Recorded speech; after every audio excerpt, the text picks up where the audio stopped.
Call money case మళ్ళీ start అయింది. ఈ దఫా మదనపల్లి దగ్గర. అప్పుడు బెజవాడ దగ్గర జరిగినట్టుంది. ఈ దఫా మదనపల్లి దగ్గర. ఓ మహిళ బయటకొచ్చి మాట్లాడటంతో వెలుగులోకొచ్చింది. రూ. 1,00,000 తీసుకుంటే 1,10,000 కట్టించుకుని ఆ పైన ఇంకా మళ్ళీ కట్టమనేటటువంటి కాన్సెప్ట్. లక్షకి రూ. 10,000 చొప్పున వసూలు చేస్తున్నారు. 20,000-30,000 రూపాయలు చొప్పున వసూలు చేస్తున్నారు. పైగా డబ్బులంతా కట్టిన తర్వాత కూడా ఇంకా 2,00,000, 3,00,000 కట్టాలని వేధిస్తున్నారు.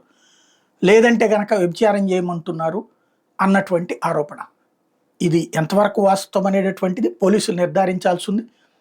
ఒకటి, ఈ బాకీలకు సంబంధించి ఒక్కోసారి వడ్డీలు, చక్రవడ్డీలు వేసేస్తుంటారు.